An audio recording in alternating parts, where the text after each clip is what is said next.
If you're serious about living in the divine will and you'd like to advance your spiritual life, consider becoming an oblate of the Benedictines of the divine will. I find that it adds structure to your spiritual life. Part of the obligation is you're required to spend a half an hour reading Luisa's writings and to go to monthly confession. And at the end, I'll give you a link in the comments where you can go to the Benedictines of the Divine Will website and the Oblate page, and you can download the vow, and it provides more information. The Oblates are similar to the third order of, say, Carmel or the Franciscans. And another benefit of being an Oblate is you're a recipient and also a provider, for that fact, of the prayers of the Benedictines. And you feel like you're part of that prayerful community. A little bit about the Benedictines, for those who may not be that familiar. They have a very rich history. Their rule of the Benedictines goes back to the 6th century, and it's the oldest written rule of any religious order. The Carmelites are the second oldest, and their rule goes back to the 12th century.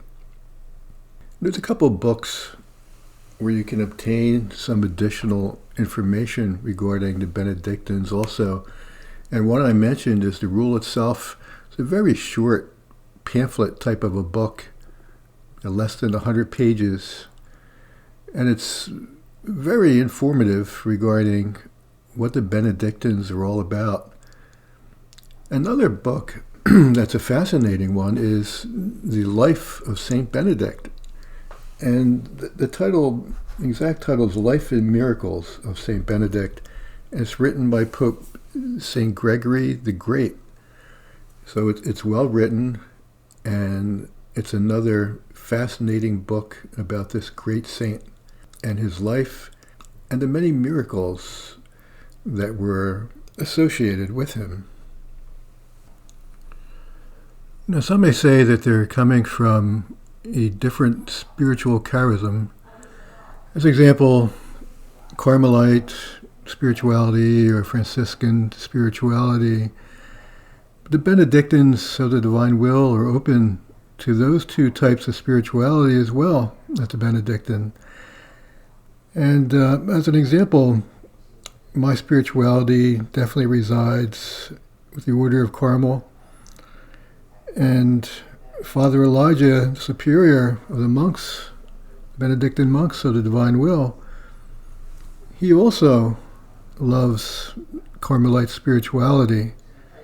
Mother Gabrielle, superior of the daughters of the Benedictines of the Divine Will, she was previously superior of the Poor Clares.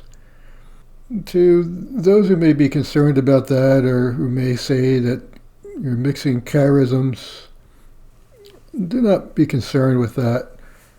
Living in the divine will is a compendium of charisms.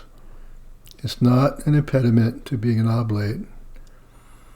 But let's hear a little snippet here. I'm going to play a little short snippet from Mother Gabrielle Marie. Yes, now we have oblates, Benedictine oblates of divine will. If anybody's interested in becoming an oblate, what you have to do to be an oblate is you have to just really live your Catholic faith to the fullest and read the divine will writings at least 30 minutes a day. You can even read it in 10-minute slots if you want. And sometimes you may miss, but then on a regular basis you're reading it, you're trying to learn to live it. But you're going to find that when you do that, your family life, like Father says, we have to live the family of Nazareth. How did you get there? Dying to yourself, realizing your nothingness, realizing that He's everything. Then you're going to be kinder to everybody in your family. You can get along better. You're going to love each other more. You're going to be able to deal with problems in a different way. You're going to not crumble when the cross comes. You'll be able to accept and love one another in season and out of season, you know. You get married for better or for worse. It's going to make the worst times easier, you know. if you're letting him relive his life in you, that's how you live the life of the Holy Family, you know. But if you want to become an oblate, you just look at our, I don't know if we have a little papers with our website. It's on there, the Oblate letter, and Father got permission from our bishop to start the Oblates. We have, I think, probably about 800 Oblates. What is the name of the website? Still Oblates, because if you stop reading the volumes and if you stop living your Catholic faith, you're no longer an Oblate. The website's really easy, benedictinesofdivinewil.org, and there's a link that says Oblate. And so there's a little formula, and you just go before the Blessed Sacrament. It's just between you and God, your heart to his heart. It's all an act of love that you're making this little promise and signing it. It's just a simple little thing, like demonic consecration. You don't go to meetings. You don't have to do all that. You know, you just have to try to live in his divine will by reading the volume, studying it. And some people may get an infused gift of living in the divine will totally. I know of only one man, and I think in Ireland, Greg, he's with Francis Hogan, and he got it. I mean, he doesn't even read. He's illiterate, but he lives totally in divine will. Doesn't even feel himself anymore. I think he's so into God and living in his divine will. He's a hermit, though, I think, right? He doesn't have family. So maybe if he was trying his wife or something, things might be a little different. I don't know. But anyway, if you want to become an oblate, you can just do that. Some people, I know this one man that had been reading the volume since 1997. He told me when he became an oblate, he found it easier. He understood better how to live it. He got the special grace.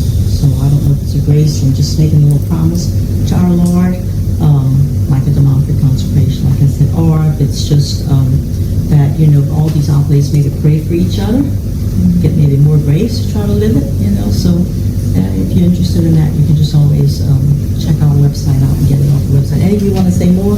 Father Paul? No? Yeah. I'd like to add that the order of the Benedictines, and also some of the other religious orders that I mentioned, they're like the anchor of faith within the stormy tempest seas of these times. I believe it was the Carmelite order was promised by our Blessed Mother that order would survive till the end of the world. You could look at these religious orders as safe harbors of the faith. And what I love especially about the Benedictines, what I love the most is their prayerful witness that they provide. They provide a prayerful presence, sometimes in areas where that presence is alien to the society that it's located in, and often even becomes hostile. The Benedictines will stay there, and they will not move, and in some cases they've martyred themselves by being in a hostile location and providing that prayerful presence of the Catholic faith.